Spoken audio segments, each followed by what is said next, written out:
Este es el libro en el que estamos hablando, estamos frente a una hermosa gema que ha requerido, como las gemas debajo de la tierra, muchísimo tiempo de construcción, y este es el tema con el que a mí me encantaría finalmente poder hablar con Berta en cámara. La idea era que fuera presente hace unos meses, pero por favor, es un placer tenerte acá, Berta, bienvenida. Ok, ya. Ya. Sí. Hola, repito el saludo a Juli, Tawny, Fari, para todos los que están acompañándonos. Aquí estoy. Digan nomás. Entonces, pues bueno, muchísimas gracias por aceptar hacer parte del ciclo. Y bueno, creo que como mucha gente que está asombrada con tu trabajo por la contundencia del trabajo, pero bueno, ya que estamos hablando sobre él, nosotros hace ya varias semanas, bueno, hace muchos meses, cuando tuvimos la oportunidad de encontrarnos y tomar café como mortales que no le tenían miedo a los gérmenes, estuvimos hablando. Una de las cosas que tiene palabras pesadas es la observación y la mirada, y que lo tiene también tu fotografía, y ahorita después eso lo van a hablar acerca de tus columnas. Pero la pregunta para nosotras era precisamente con este tema de tu obra. Tú decías, es que yo soy una mirona. O sea, alguien que se deleita en mirar y escribir desde el mirar, tomas fotos, haces collage. Entonces, la gran pregunta para empezar esta conversación realmente es, ¿cuál es la incidencia de ser una mirona en tu proceso creativo? Como fotógrafa, como cuentista, como poeta, como columnista. A ver, sí. Yo creo que la condición de mirón o de mirona en este caso es casi que una dotación, por no decir celestial, porque la palabra, digamos, no es la justa, pero es casi una dotación de la que uno no puede ni siquiera escaparse. Obviamente que es una dotación individual que se desarrolla en medio de un contexto de vida que, según las circunstancias se le vayan dando a uno, pues hace de eso su propia ficción, construye alrededor de esa dotación su propia ficción. Creo que en el caso mío, mis circunstancias me llevaron a ser mirona. No, lo mío no era por otro lado, pues yo creo que me mantuve en un plano de la observación desde que tengo, o sea, yo tengo recuerdos muy tempranos. Tengo recuerdos de escenas infantiles, de escenas nocturnas antes de los 3 años. Wow. O alrededor de los 3 años. Tal vez antes de los 3 años no, pero sí antes. Es una herramienta. Es una herramienta sobre todo de construir tu propia ficción, que es lo que hacemos todos los humanos. Sí, yo te lo... Sí, dime.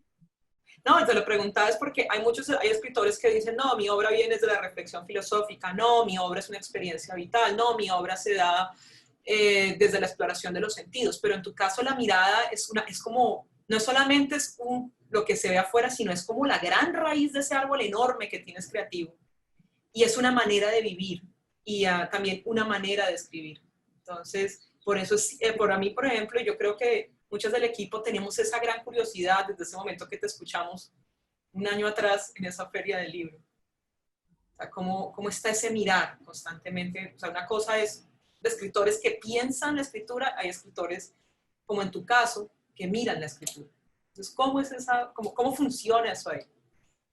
Sí, o sea, un mirón es básicamente, uno podría decir que es un cazador siempre en ejercicio.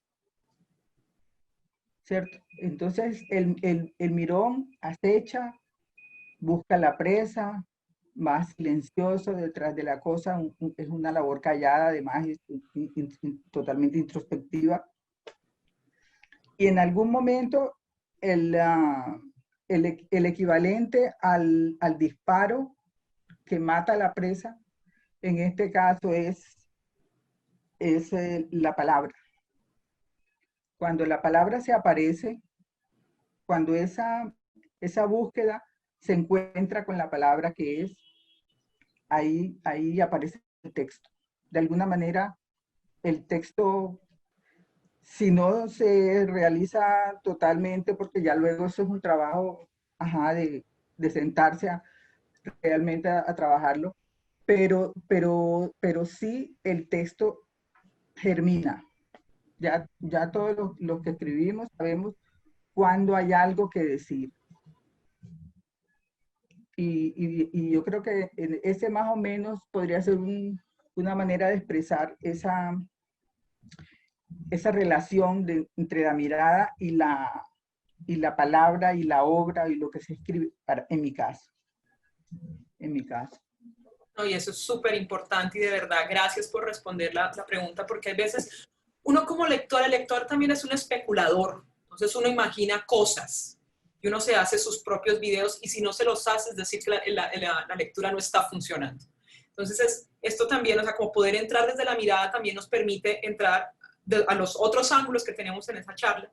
Y una de las preguntas que yo te tenía era, es imposible no ver, por ejemplo, uno ve tu escritura y bueno, también husmeando el blog y está toda esta presencia de escrituras como la china y la japonesa, donde hay, y la poesía además, yo estaba leyendo, ahorita te pregunto por eso, una gran presencia de los escritores, bueno, dinastía Tang, siglo VI, periodo clásico chino, japonés, están los haikus, tienes ahí a Basho, pero no solamente es que los tengas ahí o que te refieras a los koanes o que haya alusiones al zen, sino que hay una disposición en esa escritura.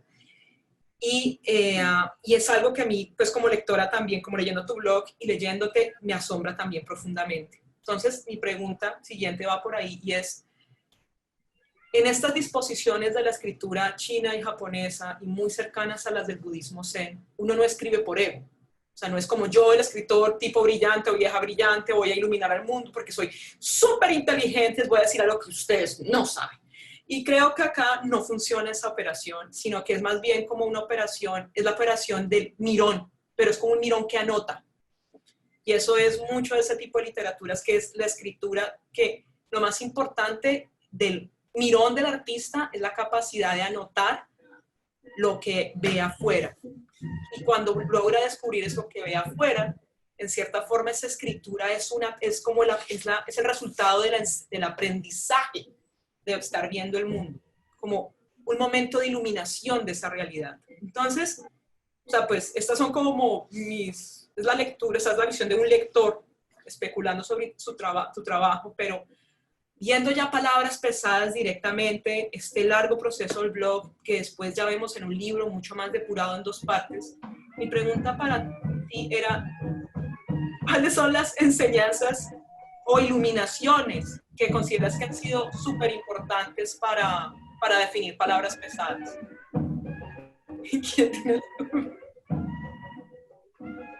Para definir palabras pesadas, bueno, realmente, y tienes mucha razón, yo siempre me he movido alrededor de la pregunta. O sea, incluso en mis columnas de opinión, la pregunta siempre ha estado ahí, siempre me ha rondado. Entonces, mi visión,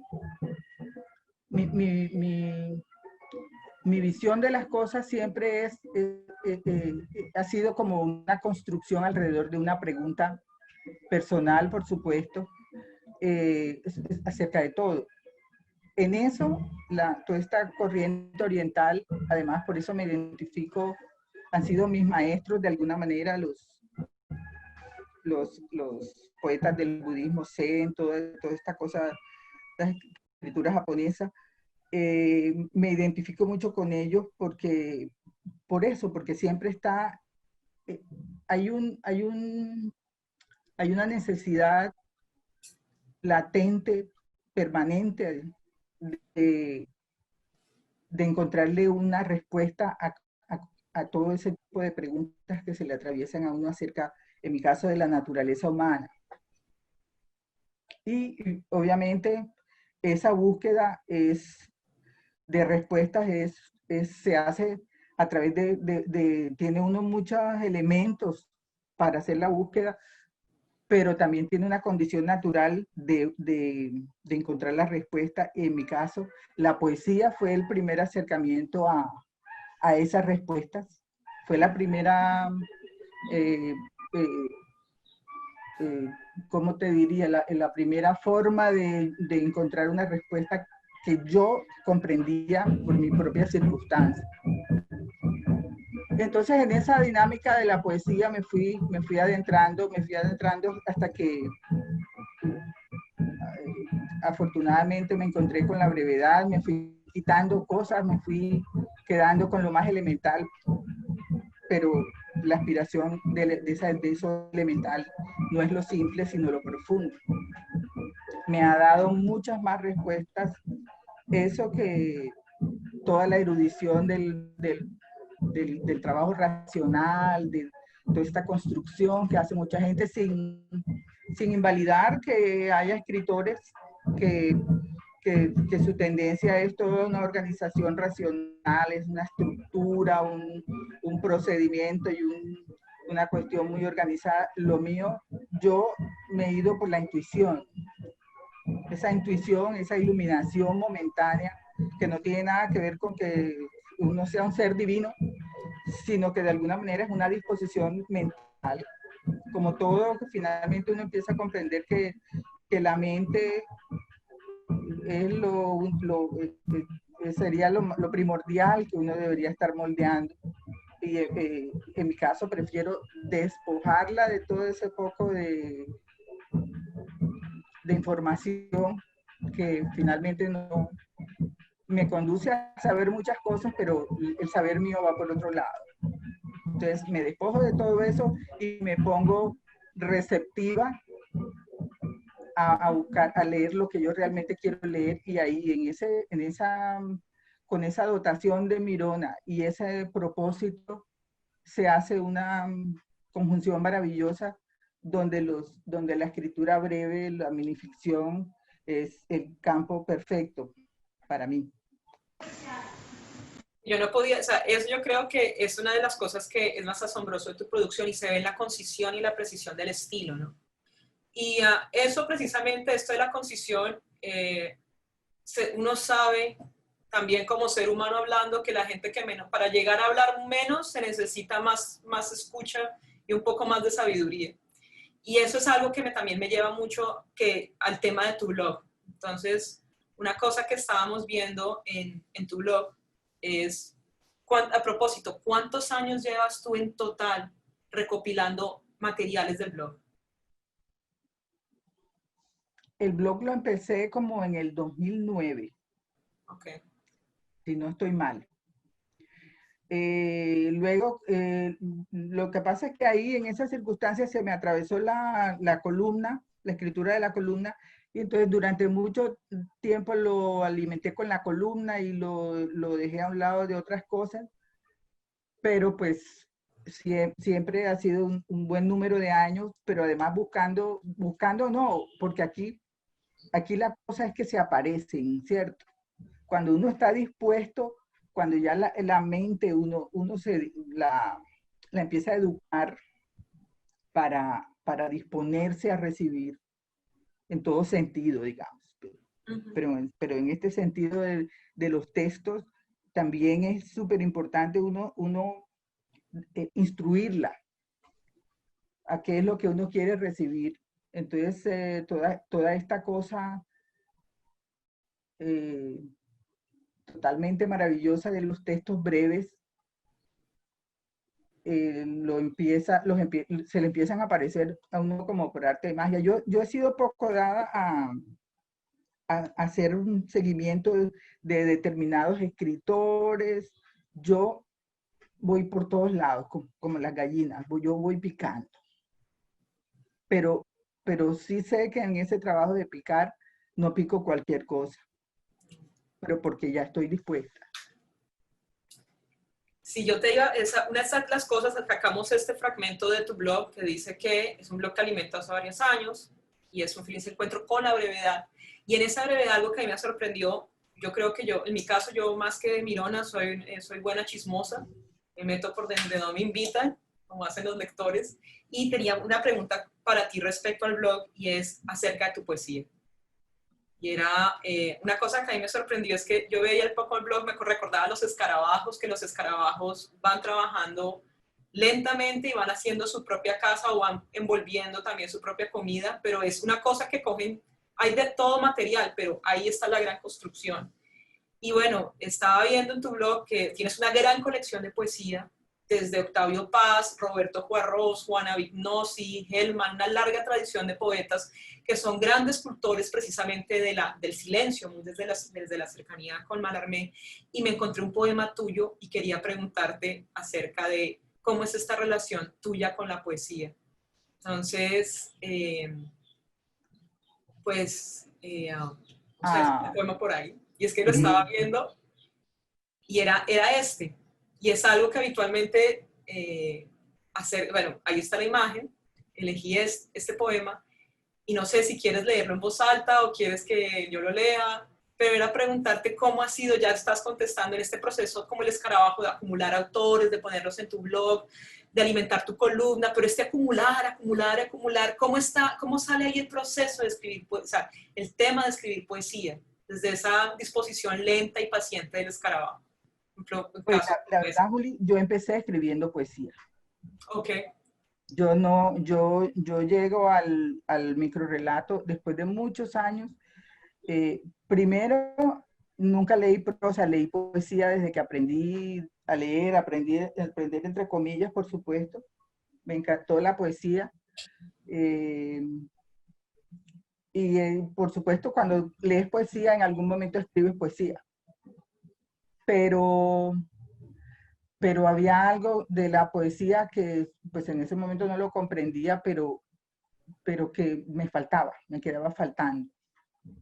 Y era ahora lo entiendo cuando llegué al relato breve y cuando reviso mis textos breves, entiendo que hay algo de la poesía que no podía tocar de la misma manera que lo puedo tocar tan cruda que lo toco en el relato. Y en algún momento simplemente la dejé, tomé otro sendero y es más, no estoy ni siquiera segura si eso lo escribí yo, eso que estás mostrando ahí, ya no me acuerdo. Yo lo encontré en tu entrada, estaba revisando y me pareció tan bonito, o sea, por la precisión, me gustó muchísimo porque o sea, tiene el corte lírico, pero está muy relacionado también con esa cacería de imágenes tuya en la narrativa. Claro, porque esa es una circunstancia que ya de la que uno no se puede escapar. Y yo sí, realmente escribí poesía mucho tiempo y poesía muy breve. Nunca pude tampoco en la poesía hacer un intento de una cosa larga. No, incluso era demasiado largo esos poemas cortos que tengo por ahí, que son muchos, pero que creo que no sé si valdrían la pena muchos de ellos, pero bueno, ahí están. Pero sí, no, algo pasó que me hace falta. Es como si ese paso de lo un poco disfrazado de la poesía a la crudeza del microrrelato, donde me daba cierta libertad como para otras cosas, como para otra forma de expresarme. Entonces, sí, eso me asombró mucho y también quería que los otros lectores también gozaran de la misma dicha de encontrar estos poemas. Y hablando de descubrir fantasmas, hay alguna sorpresa que tenemos y es uno de los cuentos, para quien no las han leído o no han tenido oportunidad de escucharla en cuento, tenemos acá un video de la editorial Macandal con uno de los cuentos que Berta leyó hace ya un año y es Hermana Mayor, así que escuchémosla. De verdad, gracias por este segmento y de aquí en adelante seguimos con las otras caras de la creación de Berta después de este relato. Gracias, Juli. Gracias a ti. Mayor. En los-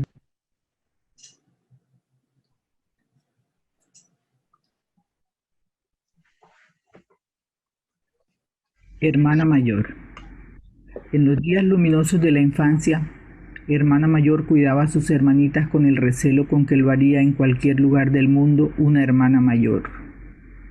Las colocaba entre 4 perros bravos y les decía: ya vengo, no me demoro, espérenme un rato. Y ese rato podía ser de 24 horas si hermana mayor estaba serena, porque si tenía esa rabia que le revolvía las tripas, duraba 15 días sin volver y a las hermanitas se les ampollaban las nalgas y a los perros se les agotaba la saliva terrorífica, pero nadie se movía de su sitio. Peor aún era verla regresar a hacerse cargo de aquel desastre con la repugnancia con que lo haría en cualquier lugar del mundo una hermana mayor, y observarla cómo tomaba con asco el gancho de bajar mangos para mover a las hermanitas de un lado a otro, y cómo aumentaba la ración de agua de panela para que los perros volvieran a estar furiosos y salivosos. De ahí que las niñas eran nerviosas, y por eso hermana mayor las amordazaba y les amarraba trapos entre las piernas, entre los brazos, entre los dedos, les tapaba los oídos y hacía de ellas un bulto amorfo y les prohibía pronunciar cualquier palabra sugerente como destornillador, deshuesadero y macrocefalia, y las forzaba a dormirse bien temprano bajo amenaza de obligarlas a casarse con miembros de las fuerzas militares. A veces, cuando hermana mayor estaba muy sentimental, apagaba la luz y les contaba la historia de una cosa sin nombre que no la dejaba en paz. A veces también hermana mayor se acostaba a dormir entre los 4 perros bravos salivosos y se amarraba trapos entre las piernas, entre los brazos, entre los dedos, y se tapaba los oídos y lloraba.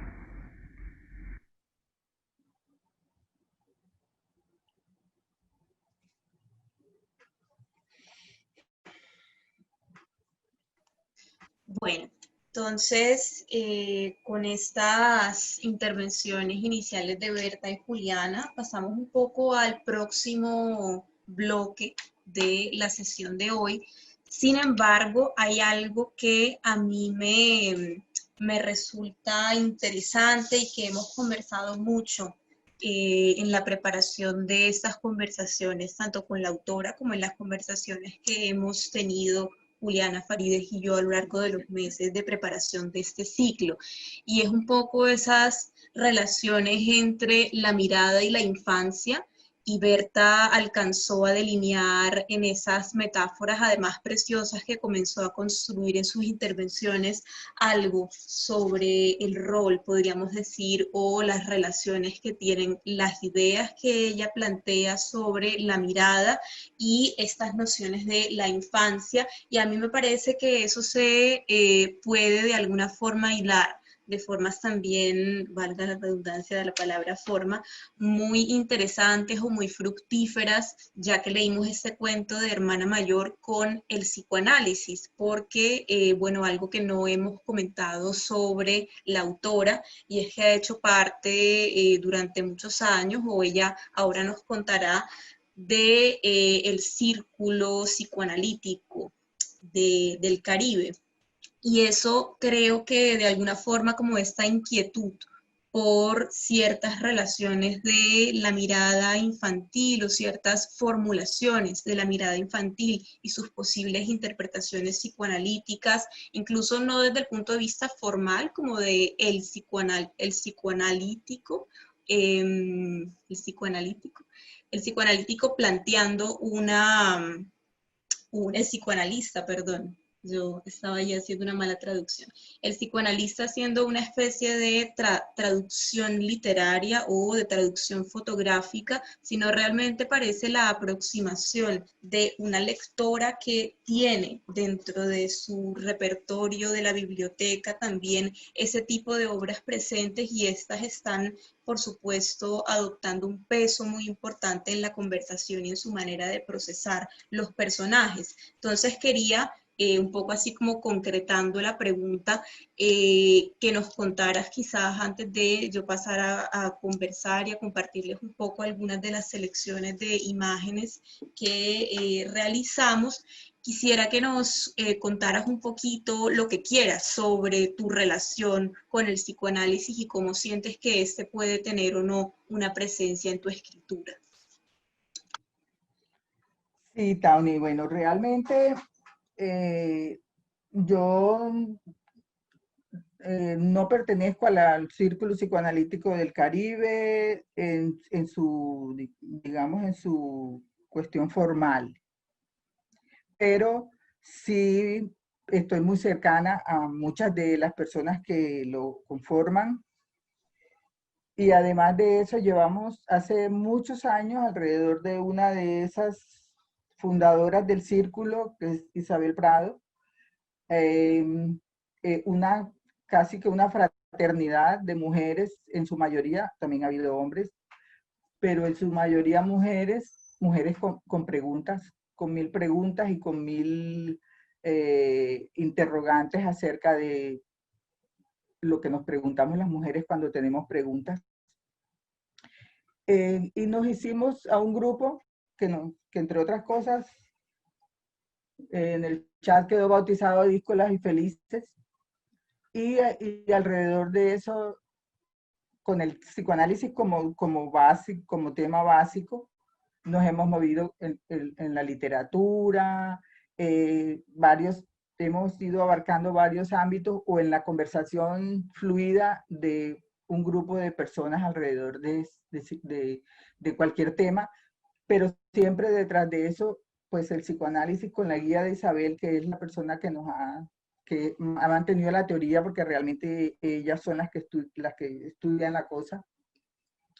Y evidentemente mis cuentos breves empezaron a surgir a raíz de todos esos, han sido encuentros semanales durante muchos años. A veces los hemos suspendido porque pues, nos cansamos y volvemos y arrancamos en cualquier momento, pero mis cuentos breves han surgido muchas veces de esas preguntas que se generan sobre las otras preguntas cuando nos reuníamos, y sobre todo cuando tú escribes y tienes la posibilidad que alguien lea desde otra perspectiva, es muy rico porque entonces uno comparte lo que escribe y desmitifica un poco esa cosa de que la escritura tiene que ser una cuestión allá montada en el saber, en el conocimiento, pues así riguroso, y a veces empieza uno a moverse con tranquilidad un poco en que la escritura pues simplemente puede ser el resultado del no saber. Y en ese no saber resulta que aparece uno de la manera que nunca hubiera podido aparecer uno mismo. No hubiera podido aparecer si no es partiendo del no saber. Entonces eso sí, evidentemente se ve en muchos de los cuentos, porque pues a mí me ha alimentado de una manera muy marcada, me ha direccionado muchas preguntas. Claro, no, y además creo que, bueno, hubo una conferencia que creo que ya la he venido citando y de alguna forma ha sido una especie de conversación que ha hecho mucho eco en mí. Fue precisamente esta conferencia sobre lo íntimo o este pensar lo íntimo de la psicoanalista barranquillera Carmen Elisa, y me pareció muy interesante que al inicio de la misma ella hace referencia al video o a la videoentrevista que publicamos con Aluvión, y específicamente a esta frase tuya cuando dices o afirmas que en algunos casos ese ejercicio del mirar por la ventana puede transformarse en una suerte de ejercicio de, en realidad, tornar las ventanas espejos. Entonces me parecía muy hermosa como esa relación entre la ventana, el espejo y el reflejo, pensando un poco en, por ejemplo, fotografías, que además son varias, como esta que vemos ahorita aquí, y hay una relación constante allí de Berta como de retratarse, pero en la sombra, o como de retratar aquello que no es lo que directamente se ve. Darle un clic encima de ese mensaje, encima de... Sí, perdón.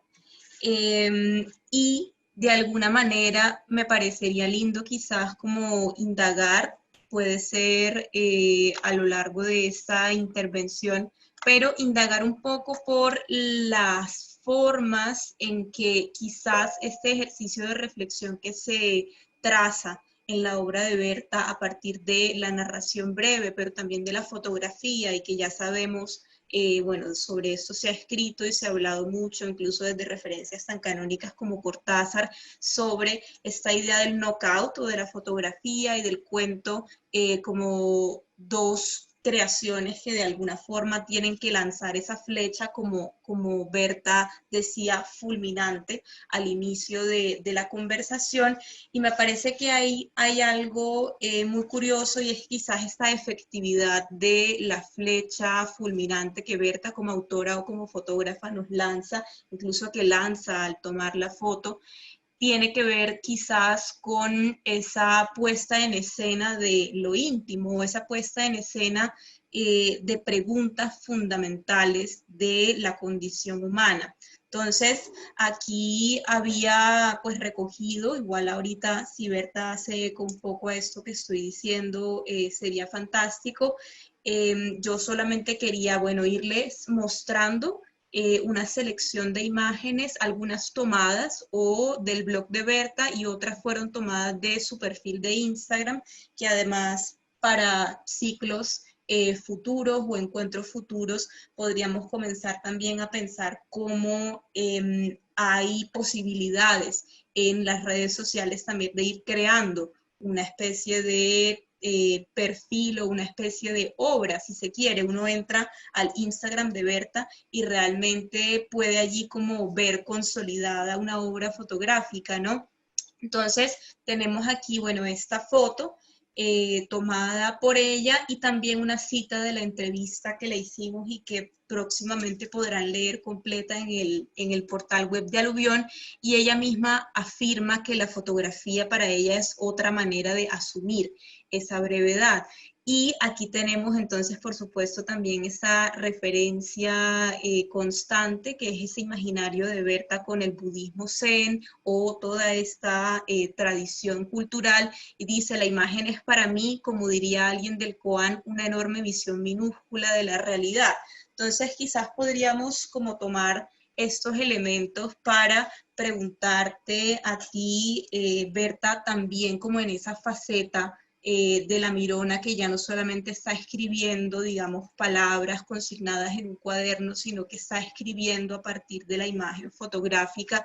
¿Cómo piensas tú, de alguna forma, ese otro rol, cómo nace, o en general, como que nos quisieras compartir así en principio sobre este rol de tu creación como fotógrafa? Sí, bueno, mira,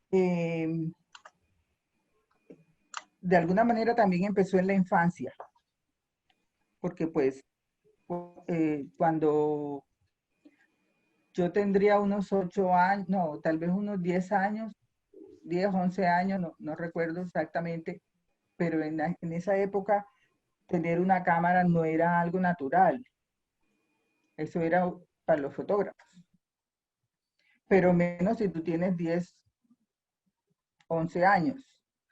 Y en algún momento llegó un tío de visita y de regalo trajo una cámara y por arte de magia esa cámara llegó a mis manos.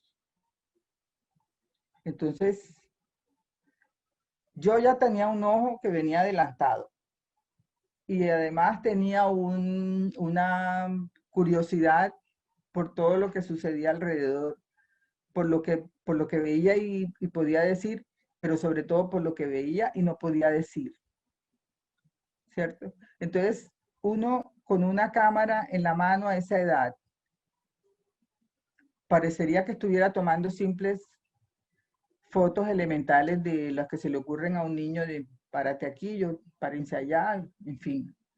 Pero de alguna forma es una manera de, es una posibilidad de empezar a concretar cosas, ¿cierto? Y ya esa entrenamiento como tan temprano, como de trasladar lo que viste a lo que se quedó para siempre, lo que viste que era evanescente, se quedó para siempre. Es un ejercicio que empieza ahí y ya no para, igual que la escritura. Ahora, con los años, ya no resulta tan ingenuo como al principio, por supuesto, porque uno se va llenando de conocimientos pero más allá de conocimientos de erudiciones, es de conocimientos de otro tipo, de comprensiones. Entonces, este camino del entrenamiento mental a la comprensión de lo más profundo que uno pueda llegar, obviamente uno nunca llega a la profundidad de la profundidad, pero a lo más profundo que uno pueda ir bajando, eh, la mente se va entrenando de la misma forma para captar todos esos instantes fugaces, para no dejarlos perder. Y siempre, por lo general, en el momento que uno está tomando una foto, hay detrás un discurso, que en el caso mío no es un discurso armado ni nada, sino es un discurso intuitivo y absolutamente resumido, pero es supremamente profundo, digamos.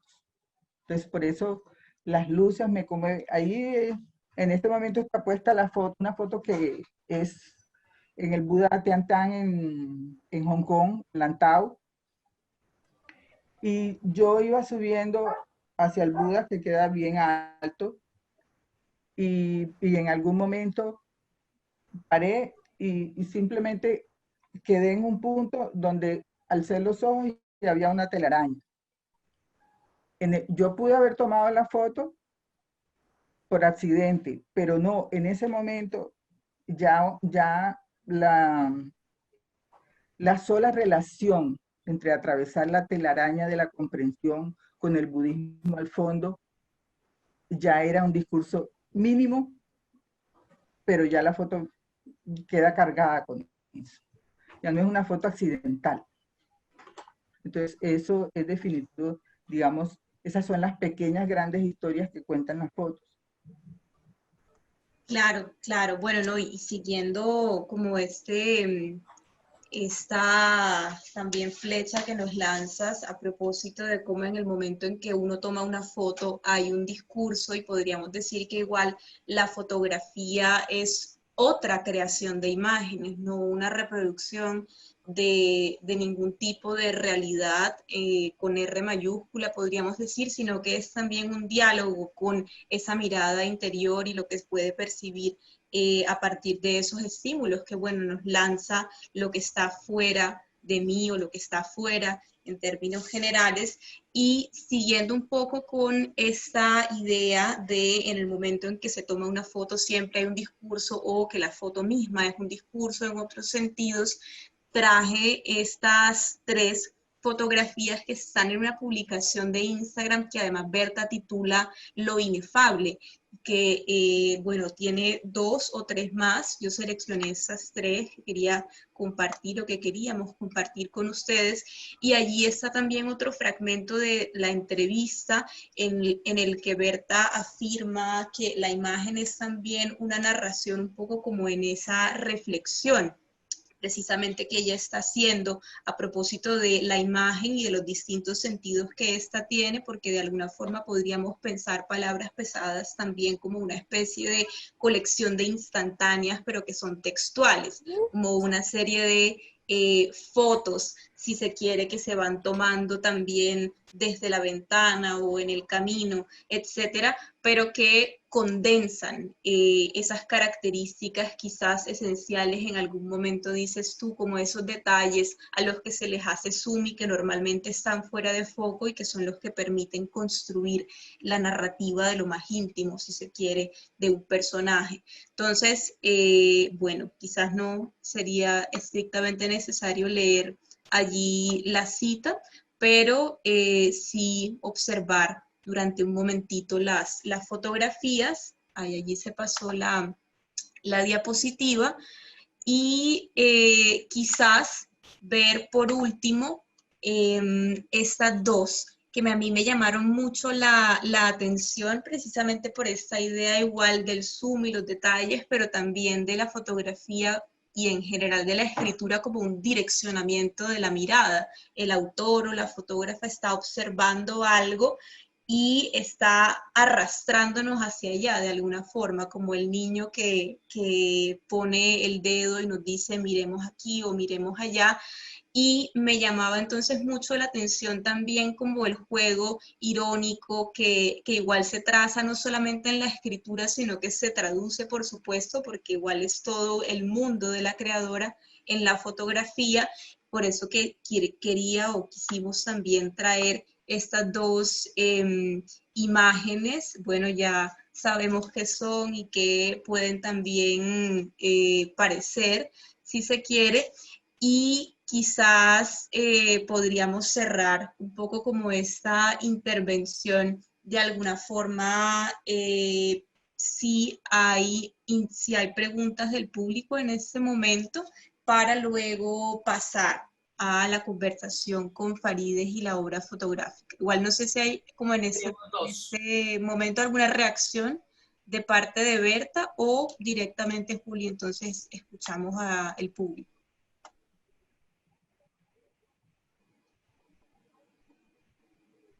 Sí, bueno, entonces, sí, creo que Adriana estaba alzando la voz. Están escritas las preguntas, Tawny.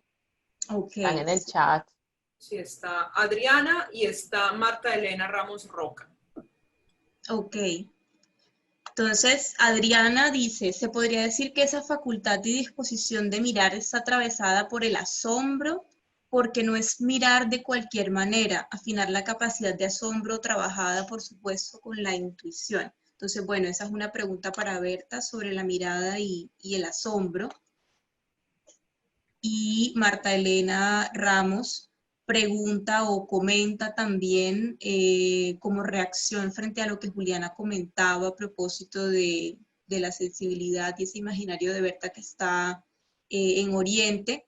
Dice, yo percibo en la escritura un origami literario. Me gustaría saber si esto ha sido una decisión o es un asalto imperativo de su inconsciente. Entonces, bueno, Berta, esas son allí como las reacciones de los lectores. Sí, mira, en cuanto al asombro, una de las aspiraciones mías personalmente es que el asombro me llegue hasta tal punto que me asombre cuando me llegue la muerte. Que no se me quite, porque el asombro es la posibilidad de ver de otra manera, de construir, de abordar las cosas desde otro punto, o sea, si se acaba el asombro, se acaba la vida para mí. Entonces, indudablemente, todas mis construcciones están ligadas al asombro. Sin el asombro no hay un mirón, si no existe el asombro, no existe el mirón. Porque el mirón primero se asombra y ese asombro trabaja en unión de una necesidad de decir algo, que es donde se realiza esa unión que viene en palabra. Indudablemente, el asombro está ligado a todo, a la fotografía, a la poesía, al cuento breve. El asombro es parte de mi vida y quiero que El día que me muera, me cause asombro. Por otro lado, la otra pregunta, sí, esa aproximación mía a despojar de todos los accesorios medio inútiles, medio pesados, para dejar la esencia de las cosas, que tiene mucho que ver con esta cosa oriental. Sí está lo mismo que con el origami, que de alguna manera la línea depurada, la línea tiene que, las líneas, las formas tienen que ser simplemente la esencia de lo que están representando. Eso también es uno de mis placeres, digamos, porque para mí la escritura y la fotografía han sido siempre como un placer. Entonces sí, definitivamente también esa limpieza de las cosas donde ya tú dejas de leer,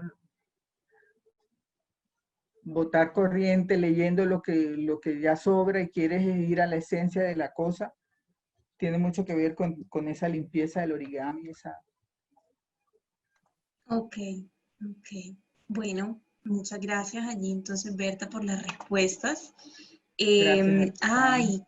Gracias. Como última cosita, aunque quizás podemos entrar, Fari, si quieres, para que no te quedes sin tiempo, porque les habíamos traído estos dos bonus, pero podríamos dejarlos para las preguntas del público, y es que Berta también ha hecho collage o ilustración. Entonces, los voy a pasar.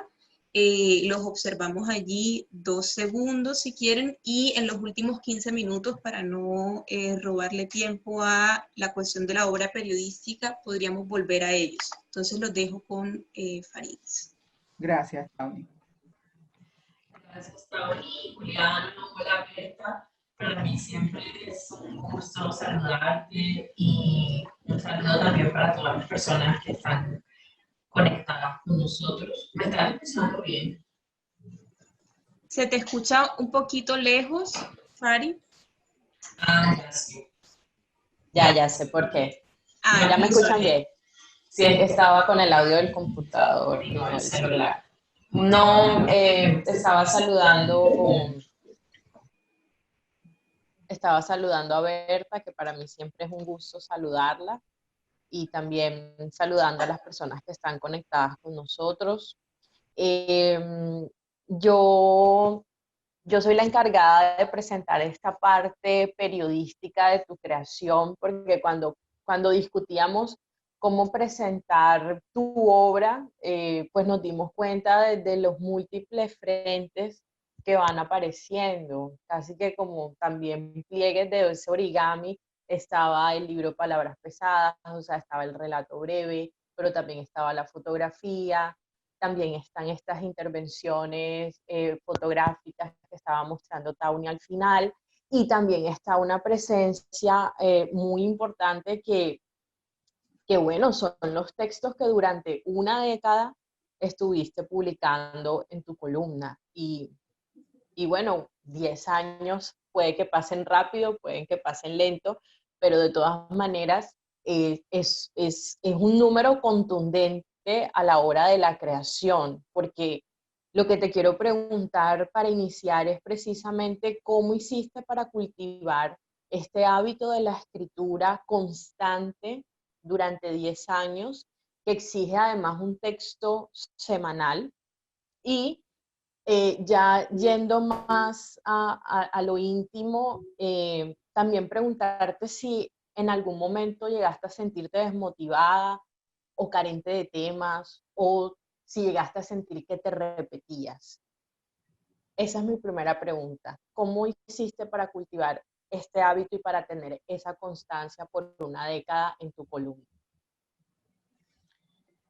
Bueno, lo cierto es que yo fui columnista del Heraldo porque Ernesto Macausland, cualquier día cuando ya se dejaba su columna, porque iba a la dirección del Heraldo, no sé en qué circunstancias, me propuso que escribiera, pero realmente yo no tenía ni en mis planes,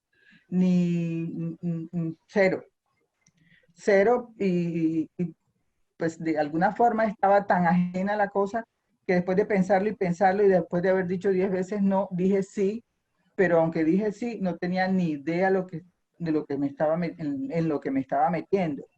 Entonces, pues claro que fue un proceso duro, al principio duro en unos aspectos, en el aspecto de entrenarse para semanalmente producir un texto que además mi propia condición de escritura no me permitía escribir un texto cualquiera, sino que tenía que ir también, lo que decía ahorita anteriormente, tenía que estar planteado alrededor de una pregunta que me motivara. Pero bueno, como dice el dicho, ya no había, bueno, mejor no digo el dicho, ya estaba ahí en lo que estaba y sí, muchas veces dije, pero ¿qué hago? A veces me tocó muchas veces viajando, me tocaba escribir columnas en la noche, en, en Venecia, en Sevilla, en Hanoi, por donde quiera que iba, me tocaba hacer un paréntesis y quedarme escribiendo la columna. Y a veces me parecía una oportunidad maravillosa, muchas veces me pareció una oportunidad maravillosa de la que aprendí mucho, muchísimo. La brevedad tiene mucho que ver también con escribir una columna de opinión cuando tu vocación y tu posibilidades te dejan, te permiten utilizarlo como un aprendizaje en ese sentido, pero también me vi sometida a momentos en que decía, pero no más. Pero siempre gana, cuando ya tú te empiezas a habituar, siempre gana la necesidad, la misma pregunta que te aborda a ti y la misma realidad de nuestro país, una realidad tan cruda, además en el sentido de que es un país donde la conciencia cada día parece una cosa, concepto que no es, eso no existe. Entonces, eso también de alguna manera motiva a que uno en esos momentos que ya está cansado o en fin, eh, echar para adelante. Pero sí, difícil. Absolutamente maravilloso el camino del aprendizaje, de la escritura, de ir a lo que es. A mí me sirvió enormidades para mis relatos breves. Ok. Yo estuve mirando tus columnas, obviamente, para preparar estas preguntas y me topaba con fragmentos como este que seleccioné. Dice, un buen periódico es una nación hablándose a sí misma. Es una conocida cita del dramaturgo Arthur Miller. En efecto, además de formar, informar y entretener, los medios de comunicación deberían ser ese ámbito en el cual la sociedad se examina, se evalúa y se transforma. Sin embargo, como un reflejo de esa sociedad que representan, también de forma patética son exponentes del rumbo disparatado que ésta toma, de sus vicios, su banalidad, su ignorancia, su falta de respeto y de valores. Y yo decía, wow, qué curioso que le esté dando palo precisamente a los medios de comunicación dentro de una columna, ¿no? Y ahí entonces me surgió mi segunda pregunta, y es,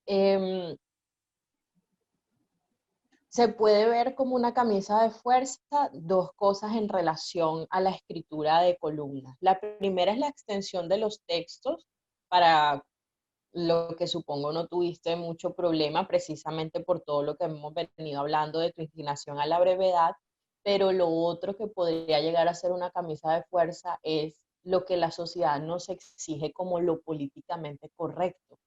¿Cómo lidió Berta Ramos con lo políticamente correcto en su columna durante esos 10 años? ¿O cómo te atrevías a escribir cosas así desde un periódico? Bueno, pues realmente quizá lo que más me ayudó es una práctica que no es fácil y no es fácil, pero funciona. Y es no centrarte en las personas. Cuando tú separas a las personas X o Y de la opinión, los liberas a ellos y te liberas tú. Porque es que es muy fácil cuando tú dices, yo voy a hablar de Farideh Lugo. Estoy tratándote subjetivamente. Ahí entran en juego mis emociones, mis pasiones, para bien o para mal.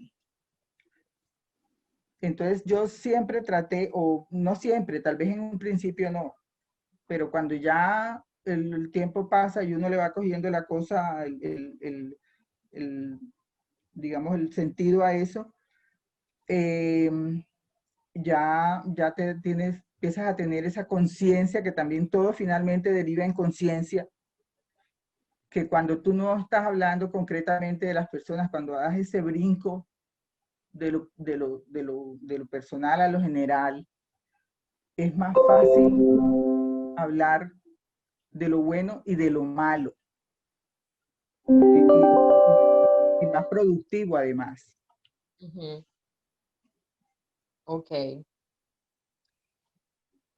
Paso a mi siguiente pregunta y es, ya has cerrado este ciclo de la columna, porque tengo entendido que ya no la vas a volver a publicar en el Heraldo. Y haciendo un poco de retrospectiva a esos 10 años de creación periodística, ¿cuál crees tú que fueron los temas que más te apasionaron, que fueron más recurrentes, que más te obsesionaron en esas columnas? Y otra cosa que me gustaría que nos contaras es a quién le escribías. O sea, para ti, ¿quién era el lector ideal de eso que estuviste escribiendo por tanto tiempo? ¿Para quién lo hacías y qué querías lograr con esas columnas? Pues realmente lo que más me movió siempre fue un intento por comunicarle a la gente de la importancia de tener una conciencia abierta y dispuesta para respaldar cualquiera de los actos. Porque resulta que en este país, pues la gente simplemente actúa inconscientemente. Van llevados por una cosa, van llevados por un criterio ajeno, van llevados por la ignorancia, van llevados pero nunca se detienen a preguntarse cosas. Entonces, generalmente detrás de mis preguntas era ese lector que tal vez no se le había hecho. Si algo tenía de intención, era que esa pregunta que yo tengo se la hiciera a alguien. Alguno de mis lectores se la hiciera y se pudiera responder. De pronto no de la misma manera que yo, pues la idea no es que respondan lo que ni yo daba respuestas absolutas como verdades absolutas. Pero es que cuando ya existe la pregunta, el camino se amplía. Pero los colombianos, lamentablemente, no nos preguntamos cosas, no se preguntan cosas, simplemente actúan llevados por el parecer de alguien, llevados por las circunstancias, por muchas de ellas entendibles, pero la gran mayoría no, absolutamente incomprensibles.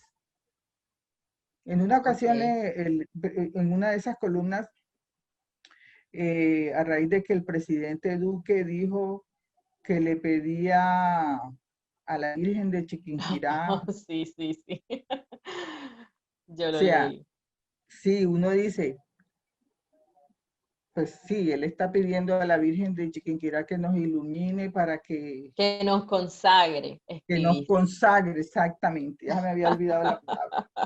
en vez de pedirle que nos dé conciencia, porque es que si la Virgen en vez de consagrarnos nos da conciencia, nos ayudaría más como nación, no sé, digo yo, esa es mi opinión, Sí, sí. porque las cosas cambiarían si los seres humanos de esta región, de este país, actuáramos con ni siquiera toca hablar del bien y el mal, separemos el bien y el mal, hablemos de lo correcto y lo incorrecto. Que tuviéramos conciencia social para poder decir, esto es correcto y esto no lo hago, o ni siquiera no lo hago yo. Opinar de los demás, ¿está bien hecho o está mal hecho? No, tal vez nos iría mejor, pero es muy difícil.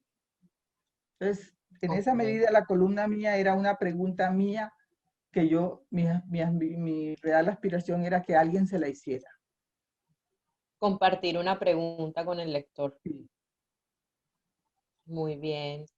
Berta, muchas gracias. Yo tenía un par de preguntas más preparadas, pero yo creo que valdría la pena que ya abramos los micrófonos y las cámaras con el público, porque me imagino que ellos querrán interactuar contigo, querrán también plantearte sus preguntas y para no quedarnos cortas en esa interacción con los que han estado conectados hasta ahora, creo que podríamos empezar a dialogar con ellos. No sé quién se anima a conversar con Berta o a plantearle alguna pregunta.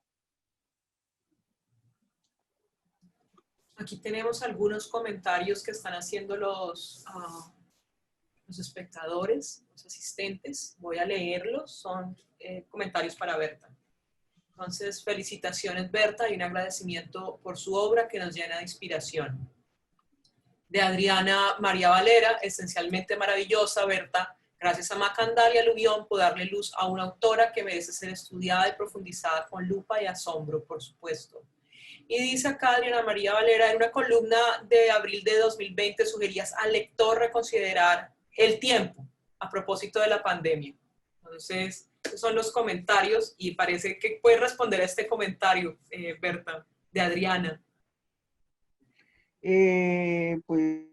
ver, sí, ya no me acuerdo lo que escribí en la columna, pues realmente eso era para los otros, no para mí de alguna manera, entonces son palabras regaladas. Pero sí, la idea del tiempo, que además nos ronda a todos los seres humanos, es una cuestión que además con el paso de los años uno tiene dos opciones, o dejar de pensar en eso, o pensar, buscarle una alternativa a lo que siempre hemos creído. No sé en qué sentido Adriana plantea el concepto de tiempo o la conversación alrededor del tiempo. Entonces, pero Adriana, te leemos, te escuchamos. Bueno, y no sé si mientras Adriana allí o cuenta con el micrófono o escribe, yo volví allí a proyectar los dos collages y no sé si Berta allí nos cuenta un poco también sobre esta experiencia, porque al menos en las entradas del blog parece que esos collages son bastante recientes, de agosto, de julio, de este año, es decir, también allí como conectando con la observación sobre la pandemia. Entonces no sé si Berta nos quisiera compartir un poco allí sobre esa experiencia de estos meses también y su relación, si se quiere, con la reactivación del blog, por ejemplo, y con estas ilustraciones. sí, sucedió que, bueno, dejé la columna y dejé el mundo exterior. Bueno, yo de por sí vivo acá en mi Torre de Pompeya, que por eso era que tenía ese nombre para lo que había escrito en esa época. Pero toda esta vuelta, como este replantearse, esta interioridad en la que yo he vivido durante muchos años, me puso a la tarea de seguir buscando disfrutes. Realmente a mí me interesa disfrutar. Entonces, me di a la tarea de trabajar entre mis fotografías, cosas de internet, cositas que encuentro por aquí, mis intervenciones. Me propuse empezar a ilustrar cuentos de otra serie de historias que las tengo con, resumidas en un nombre que es hombre macho, mujer hembra, con cierta dificultad para entenderse. Me propuse ilustrarla. Esta es una de esas, esta que está aquí en la pantalla. Y la otra pertenece ya a otro texto muy breve que escribí ahorita también con ocasión de la fiesta de independencia, de la celebración de la independencia. Y que de alguna forma es un pequeño grupo de cuentos de carácter político, que algún día saldrán, no sé cómo se colarán por ahí, pero saldrán a la luz. También, entonces yo uso fotografía, fotocopia, básicamente estoy trabajando con una fotocopiadora que tengo en mi fotocopiadora y lo que me da el tamaño de eso, y la intervengo, y también aparecen las cosas como lo mismo, buscando tal vez el concepto de un solo golpe. Ok, bueno, no sé, entonces, muchas gracias, Berta. Si tienen algunas otras inquietudes, quienes quieran contarnos, bien sea allí por el chat o con sus micrófonos, en general, comentarios, reacciones, preguntas que les gustaría hacerle a la autora. A mí me encantaría, de todas maneras, una de las cosas que me parece importante es que, como en el caso mío, yo nunca yo soy una persona que escribe y todavía no sé si soy una escritora. Porque el nombre del escritor dado supuestamente con ese compromiso de asumir un papel de erudito en la sociedad, que está dando un concepto X o Y que parte la vida en antes y después, y yo no me lo he planteado nunca. Tal vez mi deseo, mi aspiración, y una de las cosas que me parecería chévere que la gente que escribe haga es que no se puede escribir desde el no saber. O sea, uno no tiene que ir a presentar credenciales antes de o frenarse o dejar de hacer porque no tiene credenciales que se supone que debe tener. Hay que hacerlo. Hay que hacerlo y hay que trabajar. Eso sí, trabajar y hacer el camino propio como diría el gran Basho. Yo no voy tras de las huellas de lo que hicieron los demás, yo voy buscando lo mismo.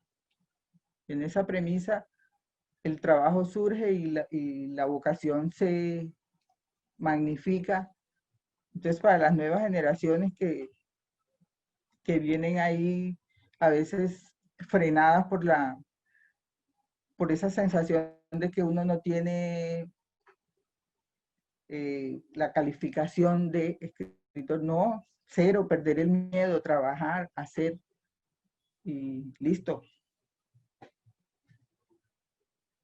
Hay por acá una pregunta del público de Vanessa Ojeda para ti, Berta. Y dice ella, después de escuchar el cuento de la hermana mayor y estas alusiones al psicoanálisis, me gustaría saber qué representan o qué quiso representar con esos 4 perros rabiosos. Muchas gracias. Bueno, indudablemente la escritura, pues, es los significantes y los significados. Eso es una mezcla de cosas, ¿no? En mi caso, digamos concretamente en ese cuento, podríamos decir 4 grandes miedos. son 4 grandes miedos, reales o no, en algunos casos reales y dolorosos y duros, de ese tipo de situaciones que se dan al interior de la familia silenciosamente, y en otros casos miedos naturales que igual en el territorio infantil tienen el mismo significado de que si fueran unos miedos de otro tipo pavorosos. O sea, todos tienen el mismo nivel de miedo.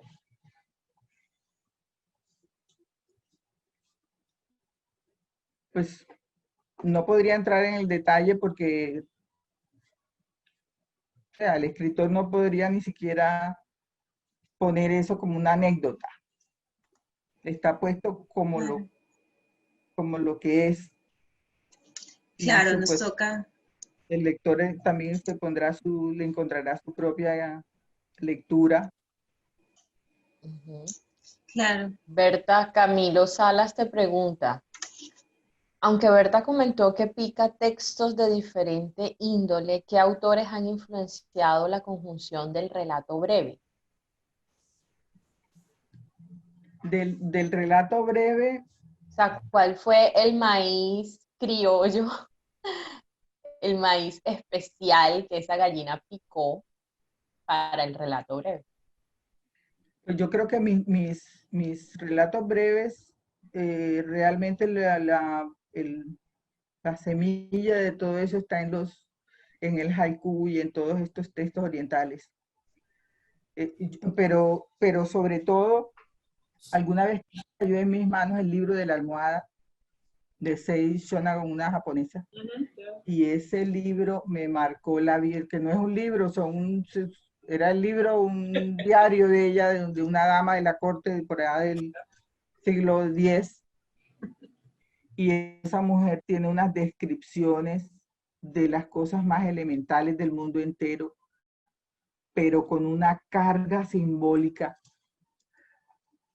Y siempre vuelvo al libro de la almohada, siempre. Me parece fascinante. Y cada vez que se me pierdo el rumbo, porque vuelvo a ella, a sus palabras, y siempre encuentro, wow, ¿cómo puede decir la gente algo que todo el mundo ve, y decirlo de esa manera, que todos vemos, lo que todos vemos es una de mis pretensiones con mi escritura. Eso cotidiano, eso revestido, como les contaba en la entrevista, en la otra, eso revestido de trivialidad que nos ocurre todos los días y que uno lo acepta como normal porque ocurre todos los días, y resulta que hay hay una cantidad de circunstancias absolutamente conmovedoras dentro de eso que parece sencillo. Esa posibilidad de leer eso elemental siempre la reencuentro en el libro de la almohada, por ejemplo. Ok, nos vamos con una súper recomendación de lectura. No sé si hay una pregunta final, alguien que se anime a última hora a preguntar algo, a abrir su micrófono. Hola, Hola Adriana. ¿cómo están? Hola. Muy bien.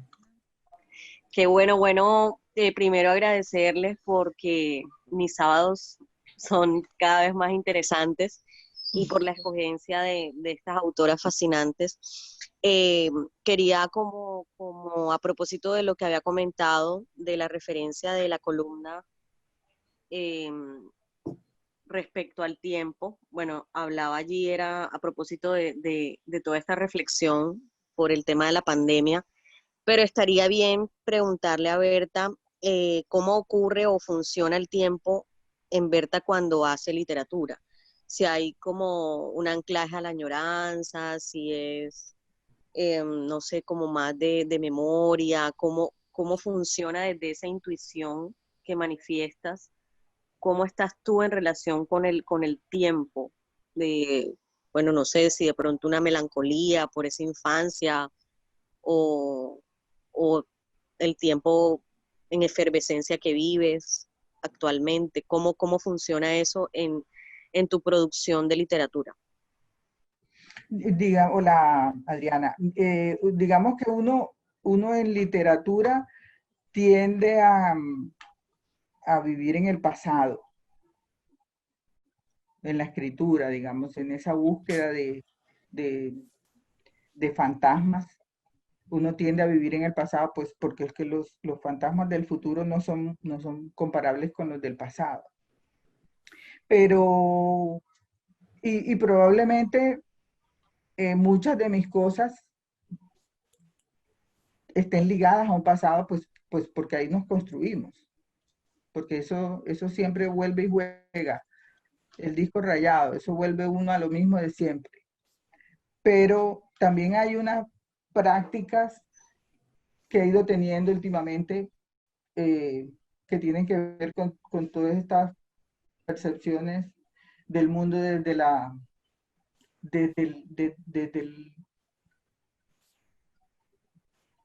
perspectiva budista, por decirlo de alguna manera, y es vivir el hoy, el presente. Entonces a mí el tiempo se me ha ido volviendo, pues al menos es mi propósito, no quiero decir que lo he logrado, pero mi propósito es vivir hoy, hacer hoy lo que tengo que hacer, tomar conciencia de que qué sentido tiene irme hacia atrás ni hacia adelante, si realmente lo que sucede es ya. Y en esa misma medida hay días en que trabajo, hay días en que no trabajo y no me afano. Yo ya trato de no afanarme. Obviamente es muy diferente para mí en este momento de la vida que si tuviera 20 y pico de años y estuviera por construirme toda una vida, y yo, gracias a Dios, ya me liberé de todo eso. Entonces estoy en el mejor de los momentos, yo no tengo afán de... El pasado, sí, él vuelve y aparece, pero pues ya cuando uno está un poco consciente de que ya eso es pasado y nada que ver, el tiempo se le vuelve cada vez más, sin darse cuenta, el presente perfecto de ahora. Ni siquiera que esta tarde voy, ni que, pues por lógica hay ciertas cosas que tienen que seguir en la agenda, pero ese pensamiento que va y viene a lo que no tiene sentido porque no ha llegado o ya se fue, ya. Como decimos aquí en mi casa, chuleado. Gracias. Con gusto. Bueno, sí, muchas gracias, Berta. Digamos que así, a modo de cierre y como de síntesis, el día de hoy estuvimos entonces conversando sobre la obra polifacética de Berta Ramos, barranquillera, y exploramos allí teniendo, por supuesto, con ese corazón que es Palabras Pesadas, exploramos entonces sus relaciones con la narrativa breve, con la fotografía y con el ejercicio periodístico, particularmente de la escritura de una columna de opinión. Entonces tuvimos allí como ese eje articulador, podríamos decir, esta metáfora de la Mirona o de Berta Ramos como Mirona, pero también fueron allí surgiendo en la conversación otras metáforas que creo que son muy hermosas, como esta de el cazador que va silenciosamente buscando su presa y espera lanzar esa flecha fulminante. Entonces creo que podríamos un poco irnos con estas imágenes que nos ofrece Berta y pues por supuesto esta sesión no es más que un abrebocas y una invitación a explorar con ese asombro, como dijo allí Berta y como le preguntaron también los lectores y las lectoras, irnos a seguir explorando con asombro la obra de esta creadora tan maravillosa. Entonces, muchas gracias Berta, por tu tiempo, por tus palabras y pues por supuesto por ese legado que tu obra es, y a los lectores y a las lectoras que siempre nos acompañan. No sé si Fari, Juli o tú misma, Berta, quisieran decir algo allí en el cierre. No, bueno, gracias a ustedes, a todos por escuchar. Simplemente la mejor, el mejor logro de un escritor es que el otro, de alguna manera, le cause asombro lo que uno dice, así como uno mismo se asombró. Y de hecho aquí Camilo está diciendo, muchísimas gracias Berta, tus palabras, imágenes y miradas me zarandearon en la vida. Esa es la Y idea. Adriana dice tal cual, zarandearon.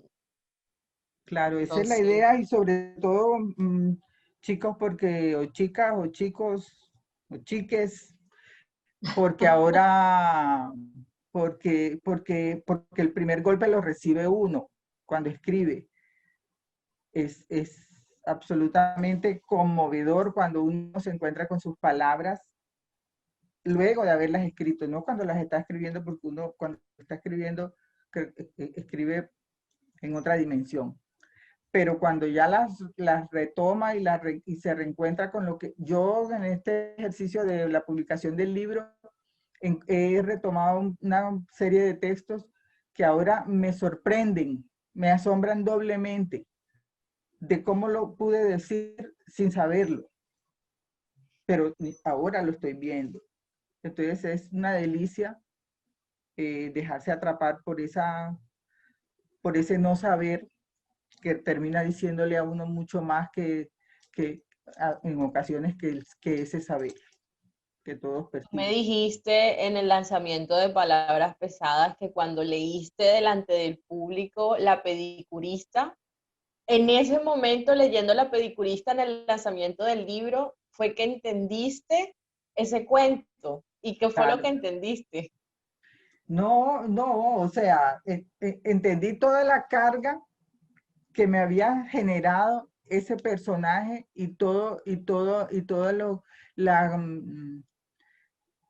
digamos, el reencuentro con esa violencia que lleva uno mismo, esa otra violenta que vive dentro de uno, que parece que estuviera haciendo una cosa común y corriente como pasarte una lima y pasártela duro y te la pasaste y eso no es nada, te estoy pasando la lima, pero resulta que detrás de eso hay un acto de violencia manifiesto que tú, porque todo eso está revestido de naturalidad, de cotidianidad, no entiendes. Entonces, cuando te encuentras yo cuando me volví a encontrar leyendo ese libro con esa imagen de la pediculista que sacaba la cara de una maraña de pelo, con esa impotencia además, absolutamente impotente después de haber tenido 25 minutos, un poco de alicates y de herramientas donde tenía el poder. Cuando acaba y saca la cara de la maraña, era absolutamente impotente. Y eso le sucede a uno con los seres que trata todos los días. Todos los días. Resulta que uno los lee en su potencia y a veces se queda con esa imagen y no se detiene a pensar que llegó el momento de guardar las herramientas y es tan impotente o más que uno en su creer, en su convencimiento de que uno a veces es impotente. Entonces es una maravilla encontrar que sí, que no todo es como uno lo ha creído siempre, no todo. Gracias, Berta. Sí, muchas gracias, Berta. A ustedes Y a por todo, todos. si no, ahí seguirían guardaditos. De verdad, muchas gracias. Gracias, Juli. Gracias a todos los que se conectaron y nos vemos el próximo sábado para trabajar la obra de Elías Sierra. Bueno. Bueno. Chao, Muy chao. buena Gracias. tarde para todos ustedes. Gracias por la asistencia.